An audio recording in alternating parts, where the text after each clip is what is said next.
North Korea కంట్రీలో జరిగిన Christian persecutions కోసం నేను ఇప్పుడు చెప్పబోతున్నాను. నా వాయిస్ క్లియర్గా ఉందా? Thank you. North north Korea country అంటే మనకి మెయిన్గా గుర్తొచ్చేది క్రిస్టియన్ పర్సిక్యూషన్స్ కన్నా యాజ్ ఆల్ గర్ల్స్కి అందరికి ఫేవరెట్ అయిన కే డ్రామాస్ మనకు గుర్తు రావచ్చు. అవన్నిటిని ఒక 5 minutes పక్కన పెట్టేసి let's concentrate on the Christian persecutions happening and also happened in the north Korea అనమాట. ఫస్ట్ నార్త్ కొరియాలో అది ఒక డెమోక్రటిక్ కంట్రీ అన్నమాట. ఏంటి అంటే ఆ కంట్రీలో 26 మిలియన్ పీపుల్ పైనే ఉంటారు. కానీ వాళ్ళకి ఒక స్పెసిఫిక్ గాడ్ అలా ఏం లేదనమాట. దే మోస్ట్లీ ఫాలో జూచి అనే ఒక ఏమంటారు దాన్ని ఫాలో అవుతారనమాట. అదే ఒక కైండ్ ఆఫ్ రిలీజియన్ లాగా ఒక బిలీఫ్ లా అనమాట. అంటే కిమ్ డైనాసిటీని అది రిప్రజెంట్ చేస్తది. అక్కడ ఏ కింగ్ ఉంటే వాళ్ళే అతనికి దేవుడు అంతే తప్ప they do not encourage like ఏమంటారు హిందూయిజంని కానీ బుద్ధిజంని కానీ లేకపోతే క్రిస్టియానిటీని కానీ వాళ్ళు ఎంకరేజ్ చేయరు. ఇఫ్ అట్ ఆల్ వారు అలా చేస్తే కనుక ఏంటి ప్రిజన్స్కి పంపించేస్తారనమాట. అలా ప్రతిదీ లైక్ చాలా రిస్ట్రిక్టెడ్గా ఉంటుంది. చాలా స్ట్రిక్ట్ రూల్స్తో జరుగుతాయి నార్త్ కొరియాలో. వేరే బైబిల్స్ చూసినా ఒక దేవుడి ఫోటో చూసినా లేకపోతే మీ చేతిలో ఒక ప్రామిస్ కార్డ్ చూసినా ప్రతిదానికి దే ఆల్మోస్ట్ 1,50,000 నుంచి 2 lakhs పీపుల్ వరకు ప్రిజన్స్లో ఉన్నారు. ఓన్లీ బైబిల్ పట్టుకోవటం వల్ల పొలిటికల్ ప్రిజన్ క్యాంప్ అంటారు అనమాట వాళ్ళు పెట్టే ప్రిజన్స్ని. ఓన్లీ బైబిల్ పట్టుకోవటం వల్ల కానీ లేకపోతే ఇలా చిన్న చిన్న క్యాంప్స్‌లా ఏంటి కూడి ఒక మీట్‌లా చేసుకుని దాన్ని ప్రేజ్ అండ్ వర్షిప్‌గా స్టార్ట్ చేసినా ఏం చేసినా సరే అలా ఏమంటారు వెంటనే ఆ గవర్నమెంట్‌కి న్యూస్ వెళ్ళిపోతది. వెంటనే వాళ్ళు రావటం, వెంటనే వాళ్ళని పొలిటికల్ ప్రిజన్ క్యాంప్‌లో పెట్టేస్తారనమాట. ఒక మేజర్ ఇన్సిడెంట్ కోసం నేను చెప్పాలనుకుంటున్నాను. ఏంటి అమ్ ఒక ఆమె నేమ్ అనమాట. రై హయోన్ రై హయోన్ అంట తన పేరు. తను ఏం చేసిందంటే పబ్లిక్‌కి తెలియకుండా 2009లో తనేం చేసిందంటే ఎవరికీ తెలియకుండా ఆ గవర్నమెంట్‌కి కానీ లేకపోతే ఆ కంట్రీలో వాళ్ళ సైడ్ నెయిబర్స్‌కి గానీ, వాళ్ళ రిలేటివ్స్ కానీ, వాళ్ళ ఫ్యామిలీ మెంబర్స్‌కి ఏం తెలియకుండా తను బైబిల్స్ ఇస్తూ దొరికిపోయిందనమాట ఆ కంట్రీ యొక్క పోలీసెస్‌కి. దొరికిపోతే ఏమైంది చాలా లైక్ ఒక థౌసండ్స్ ఆఫ్ పీపుల్ ముందు తననేం చేశారంటే వెంటనే వాళ్ళ హస్బెండ్‌ని, వాళ్ళ పిల్లలందరిని తీసుకెళ్ళి ప్రిజన్ క్యాంప్‌లో పెట్టేసారు. బైబిల్స్ అమ్మింది ఓన్లీ 10 అయితే వాళ్ళ ఫ్యామిలీ అంతటిని కూడా హోల్ ఫ్యామిలీ వాళ్ళ హస్బెండ్‌ని, వాళ్ళ కిడ్స్‌ని కూడా మొత్తం అంతటిని తీసుకెళ్ళి మొత్తం ఫ్యామిలీ అంతటిని ఏం చేశారంటే చంపేశారు. అందరిని కాల్చి చంపేశారనమాట. ఇది చాలా ఏమంటారు క్రిస్టియన్ టెస్టిమోనీస్‌లో గాని చాలా సార్లు యాడ్ చేస్తూ ఉంటారు. అండ్ ఇదొక మెయిన్ హైలైటెడ్ న్యూస్‌గా చాలా చోట్ల ఏమంటారు అబ్రాడ్ కంట్రీస్‌లో చాలా చోట్ల వాడతారనమాట. అసలు లైక్ వాళ్ళు ఎలాంటి ప్రాబ్లమ్స్ ఫేస్ చేస్తున్నారంటే బీయింగ్ అన్ ఇండియన్ మనం ఎంత సేఫ్ అండ్ సెక్యూర్డ్‌గా ఉన్నామో ఈ పాయింట్‌లో మనం అర్థం చేసుకోవాలనమాట. ఏంటి అనంటే జస్ట్ మనము బైబిల్ పట్టుకొని బయట తిరగొచ్చు, ప్రేయర్ చేసుకోవచ్చు, ఏదైనా చేసుకోవచ్చు. నువ్వు గట్టిగా అరవచ్చు, మనకన్నీ ఉన్నాయి. కానీ ఆ కంట్రీలో కంపేర్ చేసుకుంటే నువ్వు బైబిల్ పట్టుకున్నా, ప్రేయర్ చేసుకున్నా, బయటికి వేరే ఏమంటారు క్రిస్టియానిటీని ప్రొడ్యూస్ చేసినా సరే ఏమవుతది అనంటే ఆ కంట్రీ వాళ్ళు దేనికి ఒప్పుకోరనమాట. జస్ట్ నువ్వు ఏమంటారు గాడ్ లేకుండా బ్రతకాలి. ఒక రిలీజియస్ పర్సన్‌లా ఉండకూడదు. వాళ్ళు ప్రేయర్ చేసుకోవాలనుకున్న what they will do is ఒక చిన్న గ్రూప్‌లా ఫార్మ్ అవుతారు. ఆ గ్రూప్ కూడా ఇంక ఎంతంటే ఇంక అండర్ గ్రౌండ్. లైక్ మన ఇంటికి ఇంక గ్రౌండ్ పొజిషన్‌లో ఉండి అక్కడ ప్రేయర్ చేసుకుంటారు. చాలా సీక్రెట్ అనమాట. ఇంక లైక్ సెకండ్ పర్సన్‌కి కూడా తెలియనంత విధంగా చేసుకుంటారు. చా చా గ్రూప్స్ ఉన్నాయంటే చాలా గ్రూప్స్ ఉంటాయి. కానీ ఒక్క సెకండ్ అది బయటికి వెళ్లి కొంచెం న్యూస్ బయటికి వెళ్ళినా సరే ఆ ఫ్యామిలీని ఆహ్, మొత్తం సొసైటీని, ఆ కమ్యూనిటీని అంతటిని కూడా మొత్తం డిస్ట్రాయ్ చేసేస్తారనమాట. So, this is the main the ఏమంటారు Christian persecutions from North Korea. Thank you.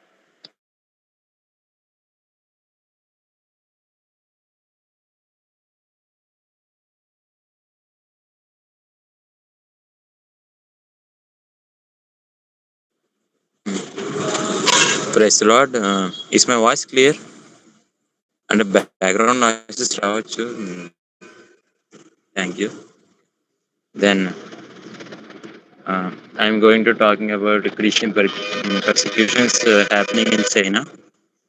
China జరుగుతున్న క్రైస్తవ పర్సిక్యూషన్ గురించి మాట్లాడబోతున్నాను. ఇప్పుడు చైనా అంటే ఇప్పుడు అందరికి ఏం గుర్తొస్తుంది? హైలీ పాపులేషన్ అనేది గుర్తొస్తుంది, అందరికి తెలిసిందే అది. ఓకే, ఇక్కడ హాన్ చైనీస్ ప్రజలు ఎక్కువగా ఉంటారు. ఇంకా ఇక్కడ మెయిన్ రిలీజియన్స్ వచ్చేసి బుద్ధిజం, తావిజం అండ్ కాన్ఫ్యూషిజం అనే రిలీజియన్స్ ని ఇక్కడ ప్రజలు ఎక్కువ మంది ఫాలో అవుతారు. ఇంకా అక్కడ ఏథియస్ట్స్ కూడా ఎక్కువ ఉంటారు. లైక్ దేవుని నమ్మని వారు దేవుడు లేడని నమ్ముతారు, వీళ్ళు ఎక్కువ ఉంటారు. ఇంకా రాజకీయ పరంగా చూస్తే కనుక చైనాలో అని చెప్పేసి ఒక కమ్యూనిస్ట్ పార్టీ ఉంటుంది, సిసిపి అని చెప్పేసి. ఈ పార్టీ ఏంటంటే అంటే ఏథియస్ట్ సిద్ధాంతాన్ని పాటిస్తుంది. Like they don't believe in God is not existed అనే భావంతో ఉంటుంది. దానివల్ల చైనాలో మత స్వేచ్ఛ అని చెప్పేసి అంత ఎక్కువగా ఉండదు, పరిమితంగానే ఉంటుంది. అండ్ ఇప్పుడు చైనాలో ఫస్ట్ టైం క్రిస్టియానిటీ ఎలా వచ్చిందని చూస్తే కనుక 7th సెంచరీలో యూరోప్ నుంచి సమ్ మిషనరీస్ ద్వారా ఇది స్టార్ట్ అయింది. చైనాలో యూరోప్ నుంచి వచ్చిన మిషనరీస్ ద్వారా స్టార్ట్ అయింది క్రిస్టియానిటీ అనేది చైనాలో. అండ్ నెక్స్ట్ 16th సెంచరీలో ఇంకా మరీ ఎక్కువగా వ్యాప్తి చెందడం స్టార్ట్ అయింది. ఇంకా ఎక్కువ మోతాదులో ఫారిన్ కంట్రీస్ నుంచి మిషనరీస్ ఇంకా రావడం స్టార్ట్ అయ్యాయి. ఇప్పుడు లైక్ ఎగ్జాంపుల్ చెప్పాలంటే ఆ 16th సెంచరీలో మాథియో రిచ్ వంటి వారు చైనాలో సువార్తను విద్యని వ్యాప్తి చేయడానికి వచ్చారు. అండ్ ఇప్పుడు ఈ టైంలో ప్రెసెంట్ టైంలో చూసుకుంటే కనుక చైనాలో 2 types ఆఫ్ చర్చెస్ ఉన్నాయి. ఫస్ట్ టైప్ ఆఫ్ చర్చ్ వచ్చేసి గవర్నమెంట్ అప్రూవల్ చేసిన చర్చెస్. వీటిని 3 సెల్ఫ్ ప్యాట్రియాటిక్ మూవ్మెంట్ అంటారు. అండ్ సెకండ్ టైప్ వచ్చేసి హౌస్ చర్చెస్, అంటే వీటిని గవర్నమెంట్ అనేది అప్రూవల్ చేయదు అండ్ ప్రజలు చాలా రహస్యంగా వాళ్ళ ఇళ్ళలోనే నడుపుతూ ప్రార్థన చేస్తారు. ఇప్పటికి చైనాలో జనాభా దగ్గర 1.4 బిలియన్ పీపుల్ ఉంటే అందులో just 5%, like 50 to 60 million people మాత్రం క్రిస్టియానిటీ అనుసరిస్తారు. అండ్ ఇప్పుడు చైనాలో మత స్వేచ్ఛ ఉందని చెప్పినా సరే నిజానికి చెప్పాలంటే అక్కడ మత స్వేచ్ఛ చాలా తీవ్రంగా ఉంటుంది, చాలా తీవ్రంగా ఉంటుంది, నియంత్రణలో ఉంటుంది మత స్వేచ్ఛ అనేది. చాలా చోట్ల చర్చిలను కూలివేశారు, ఇంకా క్రాసెస్ ని తొలగించేశారు, బైబిల్ ఆన్లైన్ లో అమ్మడానికి నిషేధించారు. ఇంకా ఈ సెకండ్ టైప్ చెప్పాను చూడండి, హౌస్ చర్చెస్ ని, వీళ్ళని నడిపిస్తున్న పాస్టర్స్ ని నడిపిస్తున్న వాళ్ళందరినీ అరెస్ట్ చేశారు, కూడా జైలుకి పంపించారు. అండ్ వీటి గురించి, హింసల గురించి మీడియాలో ఎవరు చెప్పలేరు. అంటే ప్రభుత్వ నియంత్రణలో ఉంటుంది కాబట్టి. అండ్ ఫర్ ఎగ్జాంపుల్ చూసుకుంటే కనుక ఒక సంఘటనలో 2018లో చూసుకుంటే ఎర్లీ రెయిన్ కన్వీనియంట్ చర్చ్ అనే పెద్ద హౌస్ చర్చ్ ఉండేది. అయితే ఆ చర్చ్కి పోలీసులు దాడి చేశారు అనమాట. దగ్గర 100 మందిని అరెస్ట్ చేశారు. ఇంకా వారి పాస్టర్ వాంగ్ యూ, అంటే ఈ చర్చిని నడిపించిన పాస్టర్ వాంగ్ యూకి 9 years జైలు శిక్ష కూడా వేశారు. ఇది చైనాలోనే అత్యంత ప్రాముఖ్యతమైన క్రైస్తవ అంశాలలో ఒకటి. అండ్ పిల్లలకి బైబిల్ నేర్పించడం కూడా నిషేధించారు అక్కడ. చర్చిలో ప్రభుత్వం నియంత్రణలో ఉండాలని బలవంతం చేస్తారు. ప్రభుత్వం మతాన్ని దేశ భద్రతకు ముప్పుగా ఉంటుందని అక్కడ మా ప్రభుత్వం చూస్తుంది. లైక్ దిస్, ఇలాగ చైనాలో క్రైస్తవులు తమ విశ్వాసం కోసం ప్రతిరోజు కష్టపడుతూ ఉంటారు. అయినా కూడా అక్కడ ఉన్న క్రిస్టియన్స్ విశ్వాసాన్ని విడిచిపెట్టకుండా ప్రార్థన చేస్తూ పోరాడుతున్నారు. That's how persecutions.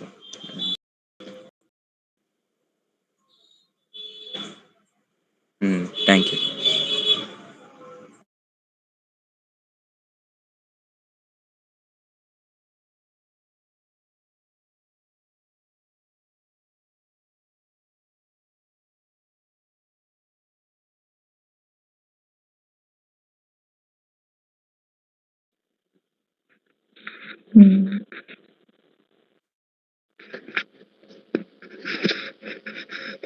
Praise the Lord అందరికి. నాకిచ్చిన country, I hope my voice is clear. Okay, నాకిచ్చిన కంట్రీ ఇరాన్ అన్నమాట. ఇరాన్ లో ఉన్న పీపుల్ ని పర్షియన్స్ అని కూడా అంటారు. అది వరల్డ్ లో ది ఓల్డెస్ట్ సివిలైజేషన్ అన్నమాట. It lies in the middle east. అక్కడ మెజారిటీ రిలీజన్ ఇస్లాం అన్నమాట, స్పెసిఫికలీ షియా ఇస్లాం. అంటే 99% ఆఫ్ ద పాపులేషన్ అందరూ ఇస్లాంనే ఫాలో అవుతారు. అక్కడ అక్కడ గవర్నమెంట్ కూడా ఇట్స్ కాల్డ్ ఇస్లామిక్ రిపబ్లిక్ అన్నమాట. అంటే religion and politics are tightly connected. So అక్కడ లీడర్స్ వాళ్ళు ఎవరైతే ఉంటారో వాళ్ళే లా, ఎడ్యుకేషన్, మీడియా అన్ని కంట్రోల్ చేస్తారు. కాబట్టి ఈ సిస్టమ్ వల్ల క్రిస్టియానిటీ కాకుండా any other religion outside Islam strong restrictions ని ఫేస్ చేస్తారనమాట. 19th and 20th సెంచరీస్ లో యూరోప్ అండ్ అమెరికా నుంచి కొన్ని మిషనరీస్ వెళ్ళి అక్కడ స్కూల్స్, హాస్పిటల్స్ అండ్ చర్చెస్ అన్ని ఎస్టాబ్లిష్ చేశారు. బట్ 1979 లో అక్కడ ఇస్లామిక్ రెవల్యూషన్ అని ఒకటి జరిగింది. దాని తర్వాత వాళ్ళు ఈ మిషనరీస్ ఎస్టాబ్లిష్ చేసిన వాటన్నిటిని షట్ డౌన్ చేశారు. లేకపోతే చేయకపోతే ఇఫ్ అంటే క్లోజ్ గా మానిటర్ చేయడం కానీ ఎలాంటివి ఏమైనా జరుగుతున్నాయా అని చూస్తూ ఉండేవారు అనమాట. అక్కడున్న క్రిస్టియన్ కమ్యూనిటీలో అంటే present Armenians, Assyrians and mostly converted Christians ఎక్కువ ఉంటారు.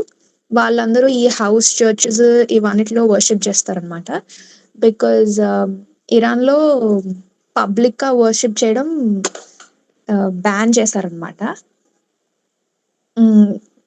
మెయిన్లీ అక్కడ పర్సిక్యూషన్ ని ఈ కన్వర్టెడ్ క్రిస్టియన్స్ ఉంటారు కదా, వాళ్ళనే ఎక్కువ టార్గెట్ చేస్తారు. బికాజ్ అక్కడ గవర్నమెంట్ ఏంటంటే ఇలా కన్వర్ట్ అయిన క్రిస్టియన్స్ ని అది ఒక వాళ్ళ కంట్రీకి ఆర్ వాళ్ళ నేషన్ కి ఒక బిట్రేయల్ లా చూస్తారు. సో ఇలా కన్వర్ట్ అవుతున్నారు కదా, వాళ్ళందరినీ వాళ్ళు అరెస్ట్ చేసి, ఇంప్రిజన్ చేసి ఆర్ ఈవెన్ ఎగ్జిక్యూట్ కూడా చేస్తారనమాట. దానికి వాళ్ళకి ఒక లా కూడా ఉందంట, అంటే యాక్టింగ్ అగేన్స్ట్ నేషనల్ సెక్యూరిటీ అని చెప్పి. సో అక్కడ మన దగ్గర బైబిల్స్ ఉన్నా, లేకపోతే అండర్ గ్రౌండ్ చర్చెస్, మన ఫెయిత్ ని ఆన్లైన్ లో మనం షేర్ చేసుకున్నా ఇవన్నీ బ్యాండ్. ప్లస్ వీటన్నిటికీ we have to face severe consequences కూడా. సో అలానే అక్కడ ఉన్న మోస్ట్ ఆఫ్ ద పాస్టర్స్ ని వాళ్ళందరినీ అరెస్ట్ చేసి దే యూస్ టు టార్చర్ అంట. అలానే we have an example, Youcef Nadarkhani అని there used to be a pastor అక్కడ. అతనికి 2010 లో ఈ క్రిస్టియానిటీ దాంతో వదిలేసి ఇస్లాం ఫాలో అవ్వండి అని చెప్తే హీ స్ట్రిక్ట్లీ రిఫ్యూజ్డ్ అంట. సో అతనికి డెత్ సెంటెన్స్ వేశారు. బట్ ఇంటర్నేషనల్ ప్రెషర్ వల్ల మళ్ళీ రిలీజ్ చేసేసారు అనమాట. అతను స్టిల్ ఇంకా అవే ఫాలో అవుతున్నాడు, ఇంకా లెసన్ నేర్చుకోలేదేమో అని చెప్పి మళ్ళీ అతన్ని అరెస్ట్ చేసి మళ్ళీ ప్రిజన్ లో వేశారంట. I mean beating, all of that happen. అక్కడ పొలిటికల్ ఇన్ఫ్లుయెన్స్ ఏంటంటే ఇస్లామిక్ రెవల్యూషనరీ గార్డ్ కార్ప్స్ అని they have a group of people అంట, అంటే పొలిటికల్ వైజ్. సో వాళ్ళు ఈ క్రిస్టియన్స్ ని ఎవరైతే ఇలా వర్షిప్ చేస్తున్నారో వాళ్ళందరినీ క్లోజ్ గా మానిటర్ చేసి వాళ్ళని గవర్నమెంట్ కి రిపోర్ట్ చేస్తారంట. వాళ్ళని వెస్టర్న్ స్పైస్ ఇలా దే నేమ్ దెమ్ అంట. లైక్ అంటే they believe that Christianism western influence ని మన కంట్రీలోకి తీసుకొస్తుంది. మనం ఇంత ఏమంటారు వాళ్ళు ట్రెడిషన్స్ అవన్నీ ఎక్కువ ఫాలో అవుతారు కదా, so they don't like this western influence అంట. అప్పుడు వాళ్ళు మీడియా కూడా ఏమన్నా ఇలా క్రిస్టియానిటీ రిలేటెడ్ ఏమైనా షోకేస్ చేస్తే అవి కూడా బ్యాన్ అంట. బికాస్ అది కూడా వాళ్ళు ఇస్లాం కి వాళ్ళ ఇరానియన్ ఐడెంటిటీకి ఒక థ్రెట్ లా చూస్తారంట. So open doors world watch list 2025 అని అకార్డింగ్ టు దాట్ టాప్ ఇప్పుడు క్రిస్టియన్ పర్సిక్యూషన్ కోసం టాప్ 10 వర్స్ట్ కంట్రీస్ లో ఇరాన్ కూడా ఒకటి. సో ఇంకొక ఎస్టిమేషన్ ఏంటంటే they believe that around 1 million secret believers ఇంకా ఇరాన్ లో ఉన్నారు. కానీ every year they arrest hundreds of people. So అక్కడ బైబిల్స్ ఇవన్నీ దే కాన్ఫిస్కేట్, చర్చెస్ ని రైడ్ చేస్తారంట. సో బిలీవర్స్ అందరినీ దే ఈవెన్ టార్చర్ అంట. సో 2012 లో వాళ్ళు ఒకటి సంథింగ్ క్యాంపెయిన్ లో లాంచ్ చేసి వాళ్ళు సింగిల్ వీక్ లో ఓవర్ 50 క్రిస్టియన్స్ అలా వాళ్ళని అరెస్ట్ చేశారు.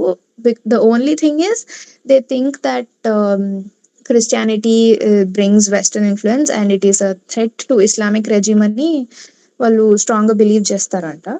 సో ఈ అరెస్ట్ అయిన పీపుల్ అందరినీ వాళ్ళు సంథింగ్ కాల్డ్ ఎవిన్ ప్రిజన్ అని వాళ్ళని అక్కడ పెట్టారంట. ఆ prison is really known for, అంటే అక్కడ ఎక్కువ టార్చర్, ఐసోలేషన్ ఇవంతా జరుగుతుందంట. So despite all of this అక్కడ వాళ్ళకున్న ఫెయిత్ వాళ్ళు చూపిస్తున్నారు. ఐ మీన్ క్వైట్ గా సీక్రెట్ గ్యాదరింగ్స్ లో అండ్ ఆన్లైన్ బైబిల్ స్టడీస్ లో. సో అంత ఫియర్ అండ్ ఇంప్రిజన్మెంట్ ఉన్న కంట్రీలో కూడా అక్కడ ఉన్న Christians still continue to worship. మనకి ఇంత ఫ్రీడమ్ ఉంది, but still we don't embrace that. So I hope we can learn something from this. Thank you.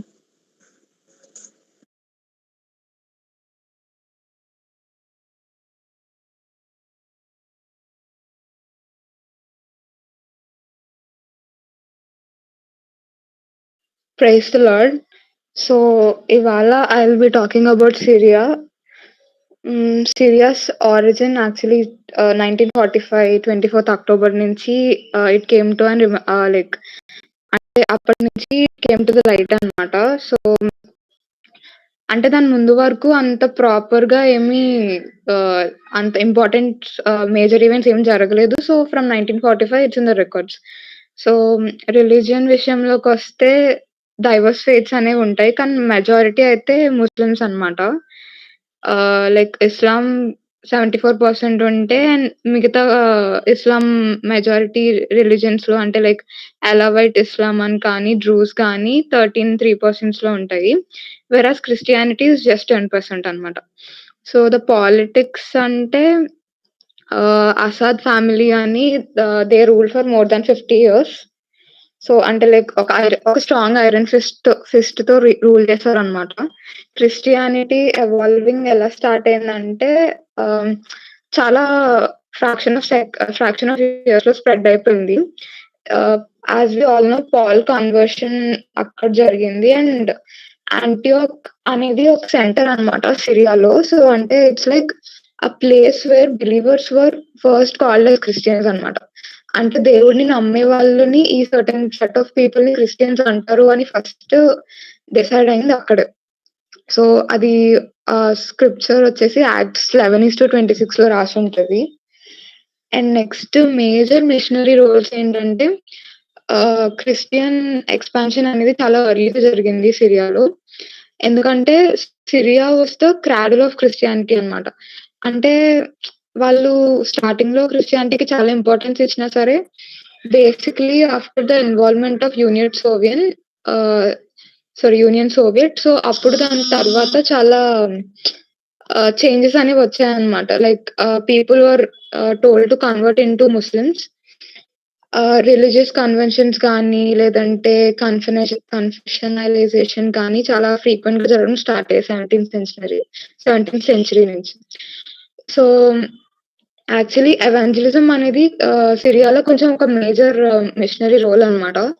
ఎందుకంటే లోకల్ వర్కర్స్ ఎవాంజలిజంకి ఎక్కువ ఎఫెక్టివ్ వర్క్స్ చూపించేవారు. Like through evangelism and through biblical culture వాళ్ళు health care గానీ, education గానీ produce చేసేవారు. లేదంటే psychological support కూడా వాళ్ళు మేజర్‌గా పీపుల్‌కి హెల్ప్ అయ్యే విధంగా ఇచ్చేవారు. యాక్చువల్లీ సిరియాలో ఇట్స్ లైక్ ఒక మిక్స్ ఆఫ్ రిలీజియస్ ఆబ్జెక్టివ్స్ ఉండేవి. కానీ మొత్తం మెజారిటీ ఇప్పుడు ప్రెజెంట్ అయితే ఆల్ ఇస్లాం ఉందన్నమాట. సో, చర్చెస్ అంటే వెరీ ఫేమస్ చర్చెసే ఉన్నాయి. Like Greek Orthodox church of Antioch అని కానీ అలా. And coming to crimes against humanity, crimes against Christianity అనేవి చాలా మేజర్ క్రైమ్స్ అన్నమాట సిరియాలో. ఎగ్జాక్ట్‌గా చెప్పాలంటే 2011లో సివిల్ వార్ జరిగింది. సో, యాక్చువల్లీ సివిల్ వార్స్ అనేవి చాలా సిస్టమాటిక్ వార్స్ కదా! సో, వార్స్ అయిన తర్వాత అప్పటి నుంచి స్టార్ట్ అయింది అగైన్స్ట్ క్రిస్టియానిటీ అనేది. రీసెంట్‌గా చెప్పాలంటే జూన్ 2025లో Greek Orthodox church saint Elias church మీద ఒక అటాక్ జరిగిందన్నమాట. It's like 30 people got killed including the pastor and his family అన్నమాట. అండ్ కిడ్నాపింగ్స్ అనేవి చాలా ఫ్రీక్వెంట్‌గా జరుగుతాయి. చాలా అంటే చాలా ఫ్రీక్వెంట్‌గా. అండ్ అది కూడా మెయిన్‌గా వాళ్ళు టార్గెట్ చేసేది ఇలాంటి క్రిస్టియన్ లీడ్స్ ఉన్న ఫ్యామిలీస్ కానీ, లేదంటే ఇలా గ్యాదర్ అవుతున్న ఈ ఆహ్, సెట్ ఆఫ్ పీపుల్ మీద ఎక్కువ టార్గెట్ అయ్యేది.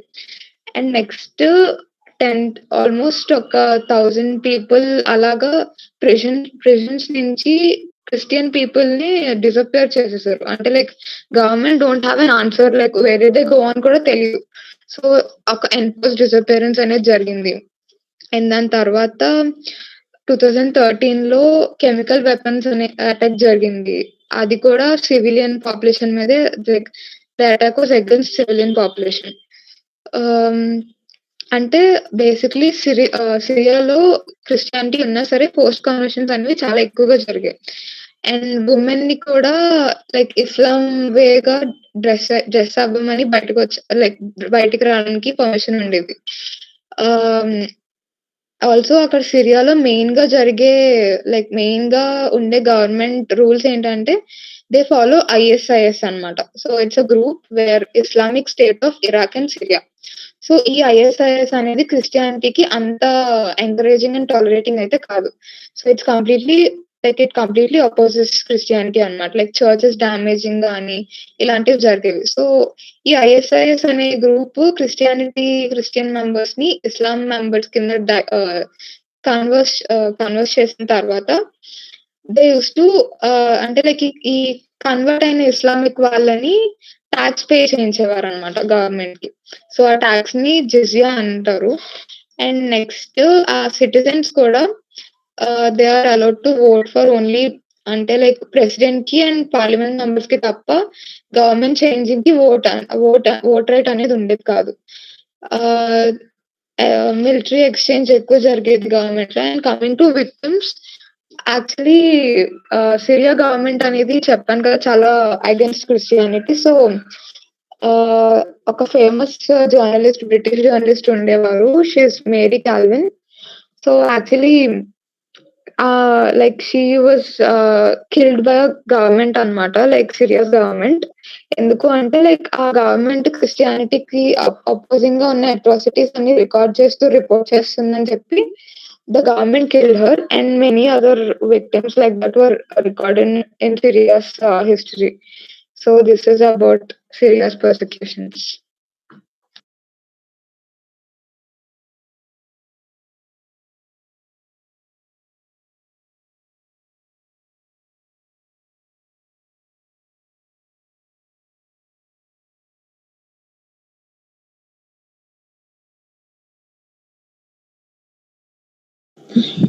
Praise the lord.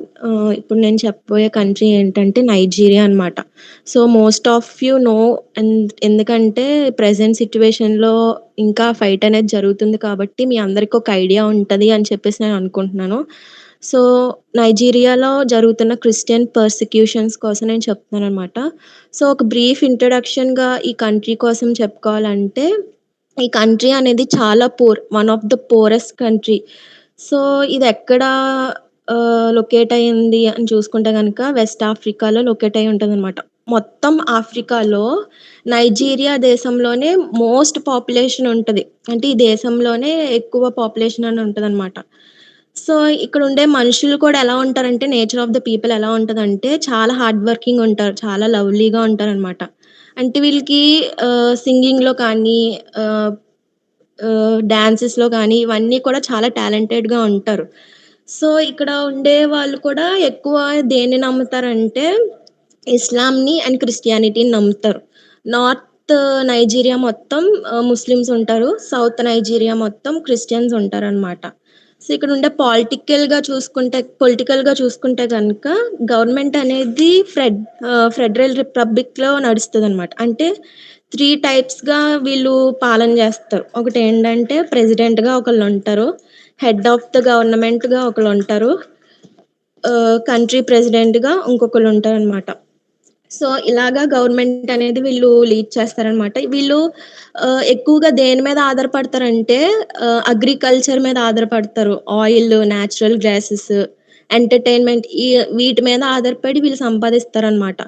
So next ఇప్పుడు నైజీరియా దేశంలో క్రిస్టియానిటీ ఎలా వచ్చింది? హిస్టరీ ఏంటి? బ్యాక్‌గ్రౌండ్ ఏంటి? అని చూస్తే గనక ఫస్ట్ నైజీరియా వాళ్ళకి ముందుగా క్రిస్టియానిటీ పరిచయం చేసింది ఎవరంటే యూరోపియన్ మిషనరీస్ అనమాట. అంటే 15th సెంచరీలో వాళ్ళు స్టార్ట్ చేశారు. వాళ్ళొచ్చి మిషనరీ చేయడం స్టార్ట్ చేశారనమాట. అఫీషియల్‌గా అయితే 19th సెంచరీలో ఎస్టాబ్లిష్ చేశారు. అరౌండ్ 1472లో పోర్చుగీస్ వాళ్ళు ఫస్ట్ టైమ్ రోమన్ క్యాథలిక్ అనే ఇన్‌ఫ్లూయెన్స్ ఆ దేశంలో ఫస్ట్ టైమ్‌గా ఇంట్రొడ్యూస్ చేశారనమాట.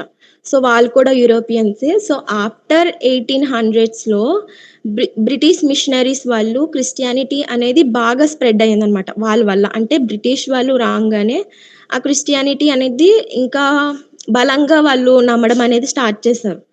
సో అక్కడ ఉండే మేజర్ మిషనరీస్ ఏంటంటే చాలా ఉన్నాయి. ఇప్పుడు నైజీరియా అంటేనే వాళ్ళు చాలా ప్రేయర్‌ఫుల్‌గా ఉంటారనమాట.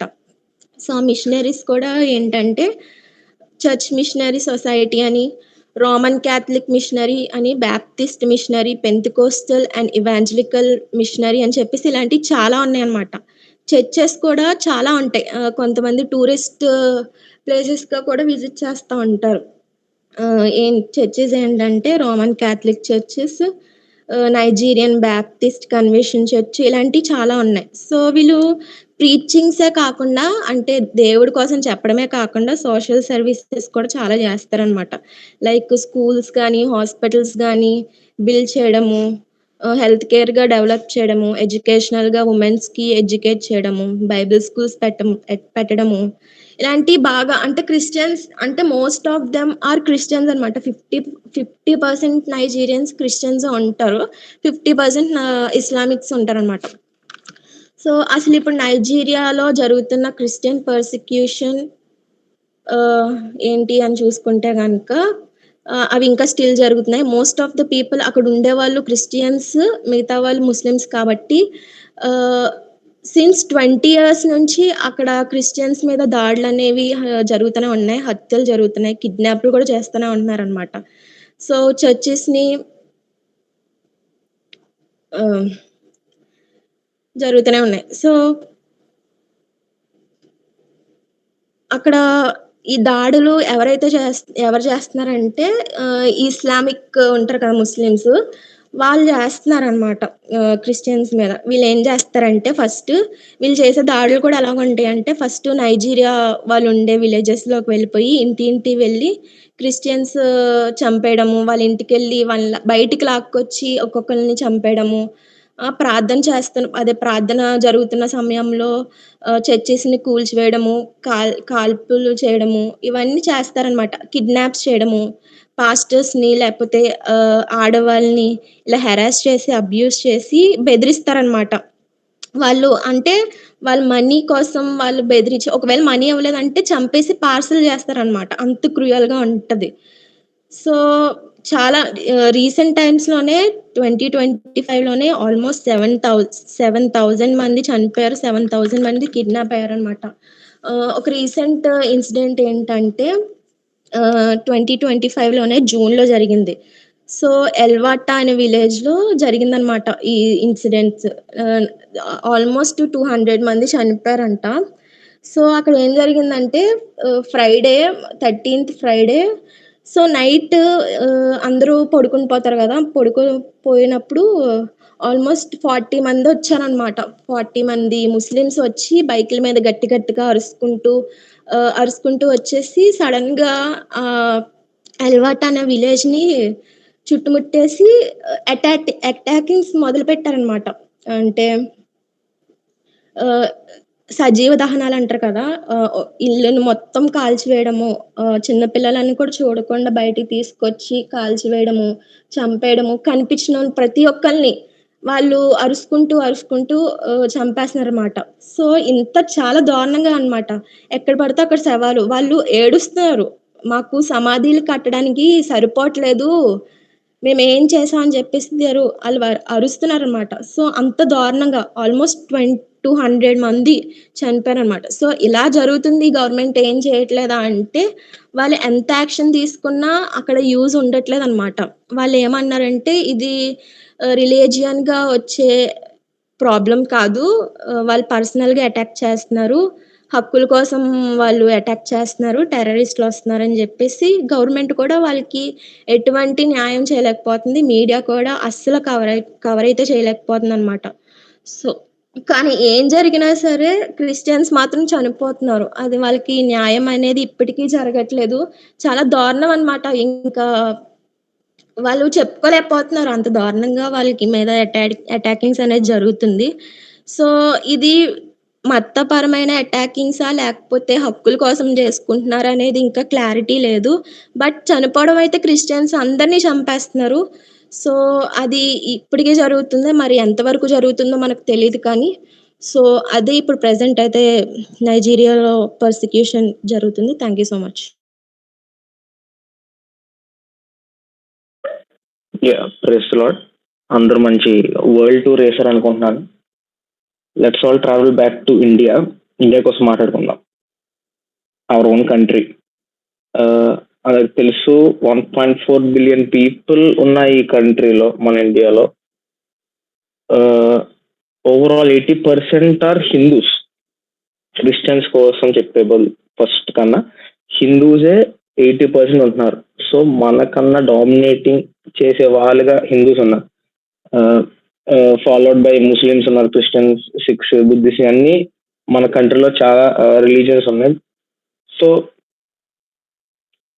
రీసెంట్ ఇయర్స్లో మన కంట్రీలో రిలీజియస్ నేషనలిజం కానీ పొలిటికల్ లీడర్స్ కానీ ఒక మూవ్మెంట్ స్టార్ట్ చేశారు. ఏంటంటే హిందుత్వ.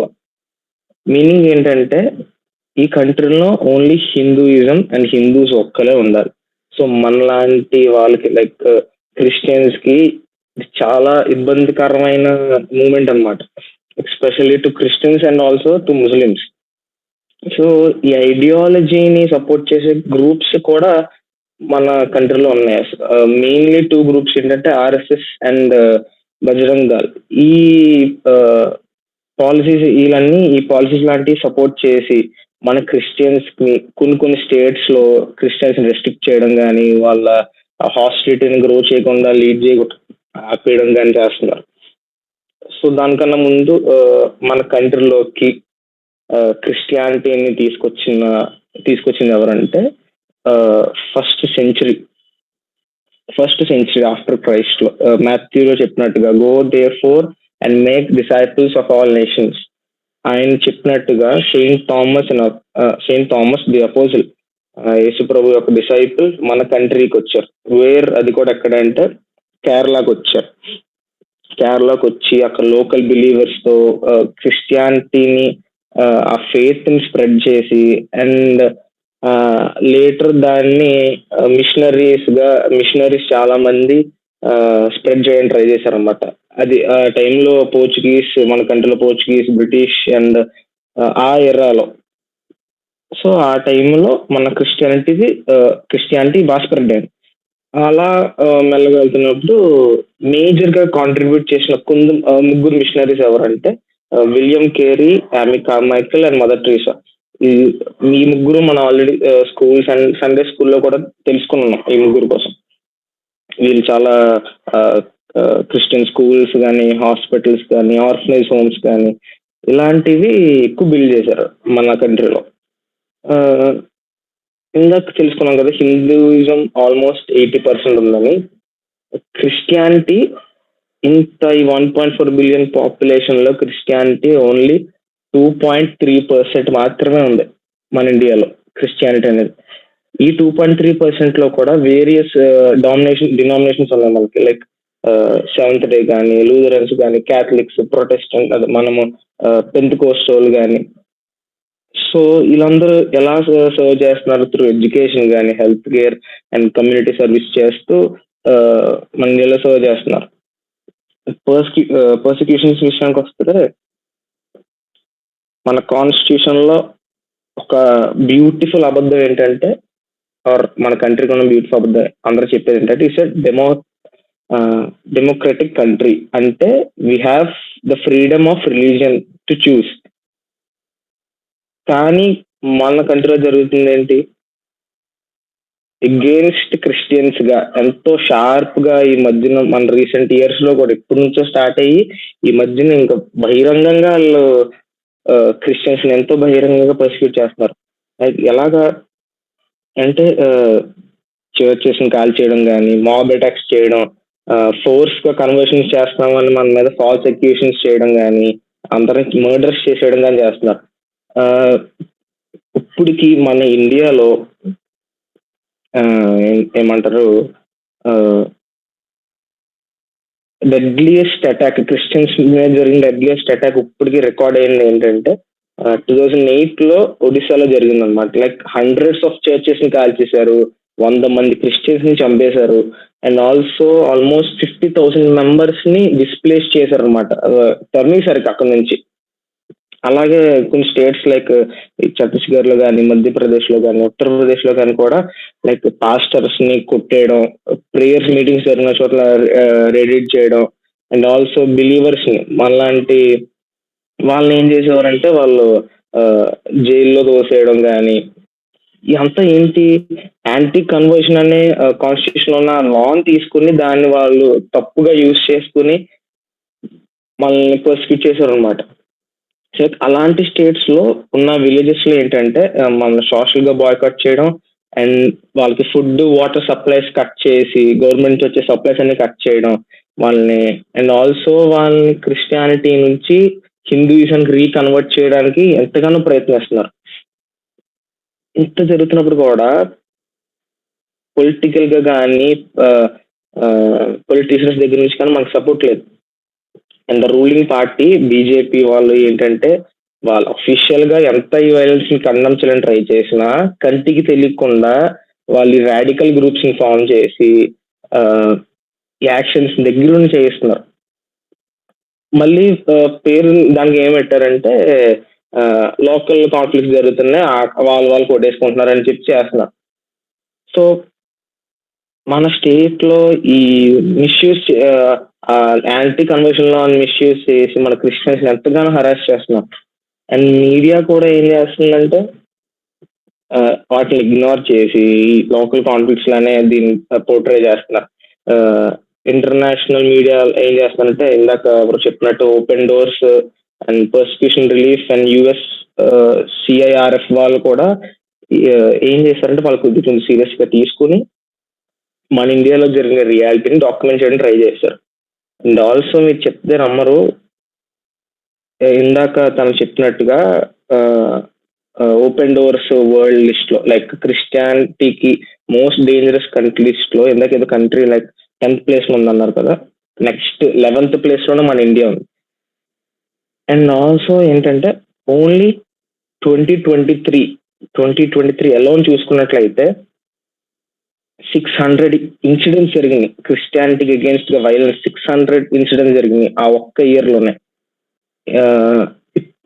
ప్రీవియస్ ఇయర్ గా చూసుకుంటే ఈ ఇయర్ లో అయితే 45% ఇంక్రీజ్ అయిపోయినాయి ఇంకా ఈ కాన్ఫ్లిక్ట్స్ అని. అండ్ ఆల్సో విక్టిమ్స్ ఎవరో చూసుకుంటే మొత్తం వరల్డ్ వైడ్ జరిగి మన కంట్రీలో జరిగే విక్టిమ్స్ చూసుకున్నట్లయితే ఎవరు ఇంక్లూడ్ అయ్యి ఉన్నారంటే pastors, Christian women and Christian children. Mainly women, children and pastors వీళ్ళని ఎక్కువ టార్గెట్ చేస్తారు అన్నమాట. ఇంకా ఏం చేస్తున్నారు, క్రిస్టియన్ స్కూల్స్ కానీ చర్చెస్ కానీ ఫ్రీక్వెంట్ గా వాళ్ళు వాటిని వ్యాండలైజ్ చేయడం, ప్రేయర్ టైం జరిగేటప్పుడు లోపలికి వెళ్ళిపోయి తోసేసుకుని వెళ్ళిపోవడం, వర్షిప్ జరుగుతున్నప్పుడు లైవ్ గా వాళ్ళని అక్కడ కొట్టేసి అక్కడ వాళ్ళని చంపేయడం లాంటివి చేస్తున్నారు. ఇంత జరిగినా సరే వాళ్ళ యొక్క ఫెయిత్ మాత్రం అంతే స్ట్రాంగ్ గా నిలబడి ఉన్నారు. అండ్ మనందరికి తెలుసు ప్రవీణ్ పకడాల గారిని అది మర్డర్ అని తెలుసు, అందరికీ తెలుసు, వాళ్ళకి చేసిన వాళ్ళకి కూడా తెలుసు.